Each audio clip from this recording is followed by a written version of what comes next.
Welcome to the Connors Corner segment of Ask the Lawyer. With me right now, I have one of the heroes of the United States, Sheriff David Clarke. How are you doing today, sir? Fantastic. I shun the label of hero, but the men and women I send out every day in harm's way, they are heroes. Yeah, but they need a leader and they need inspiration. There's no doubt about that. Now, you've been very outspoken in the defense of police officers around the country, and you have a book right out now, Cop Under Fire. What is the book about? Why should people buy this book? Well, there's two reasons of motivation. One was because the left mainstream media tries to label me as something that I'm not. They're trying to define me and therefore discredit me. And so I wanted to swap that away. But also more importantly, I live in a world where people usually only get the benefit of a soundbite from me. I'm on TV, radio, and you have to talk in sound bites. You only get 3-4 minutes to make 2 or 3 points. And so what I do in this book, Cop Under Fire, is it allows people to deeper dive into some of those sound bites, because the sound bites, they have substance to them. So I put some meat on the bone in this book on some issues that many people in a political environment will not touch. If you notice the subtitle beyond the hashtags of race, crime, and politics for a better America, I'll touch what some people refer to as that third rail in American politics, those explosive issues like race, like policing in urban centers, like some of the cultural dysfunction that goes on in the black underclass in the American ghetto and how that's hurting. I'll touch those issues because even people like Representative John Conyers of Detroit, Michigan, or Elijah Cummings of the Baltimore area, Maxine Waters in L.A., Bobby Rush in Chicago, they know better. They know what's hurting the black community, and it isn't all racism and discrimination. Some of it is lifestyle choices. But I'll stand up because we got to be able to self-criticize if we're going to get, you notice the subtitle says beyond. We're never going to solve all of these things. This is not a book that's full of solutions, but what it does is it helps people after robust dialogue and discussion to get beyond it and to move on to some of the more pressing issues facing the United States of America. Why do you think some of the people that you just mentioned are supporters of Black Lives Matter? When I first talked about this movement, that's what it is. And it's a hate movement. It's a anti-police movement. It was based on a lie to begin with. Black Lives Matter is a bastard child of the Hands Up, Don't Shoot movement. That's how this whole thing started. Hands Up, Don't Shoot. Everybody had the T-shirts printed up. Everybody was saying it, chanting it at rallies. When we learned later that was an absolute lie, when the facts and the evidence came in and the grand jury got to hear witness testimony and they found out it was a lie, they had to scrub that one and come up with something new. So they came up with this movement called Black Lives Matter. But the thing about it is none of the claims that they make, none of them, not one, is substantiated by any data or research.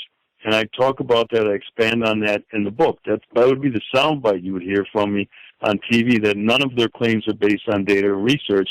Well, in the book I go into actually refuting some of the false narrative that they have created about our American law enforcement officers, where they maliciously attack the credibility, the integrity, the sacrifice, the service of the American law enforcement officer. And I saw people stand in the well of the House, the Congressional Black Caucus, with their hands up in the air. This was during that time before it was found out to be a lie.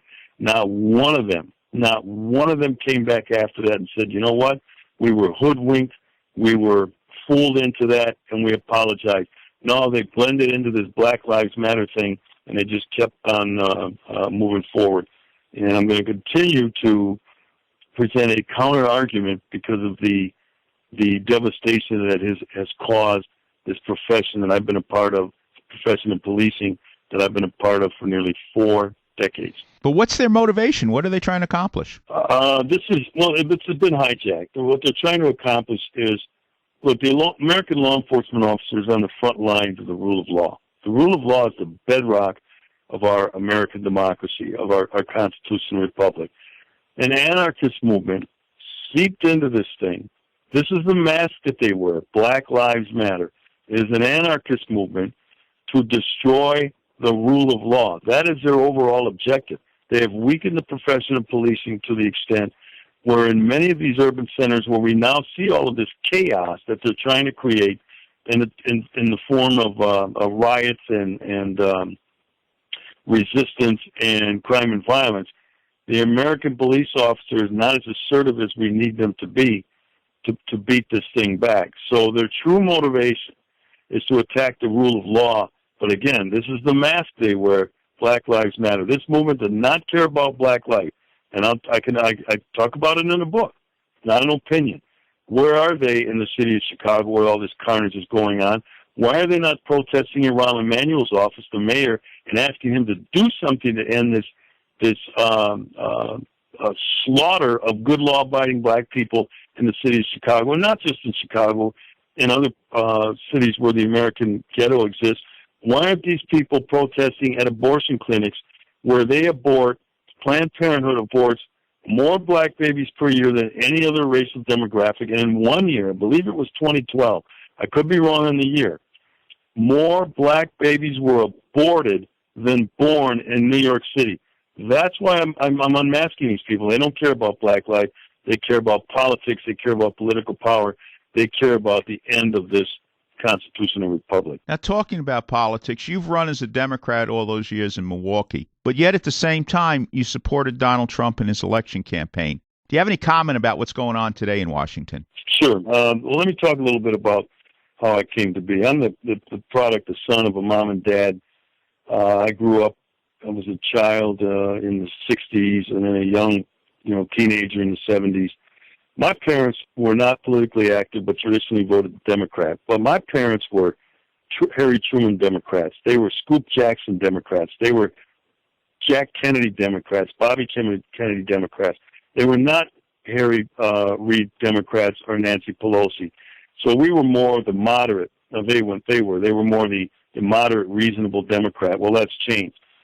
So when I decided to run, I ran as a Democrat in the mold of a Jack Kennedy, a Bobby Kennedy, a Scoop Jackson, a Harry Truman, who desegregated the Army, by the way.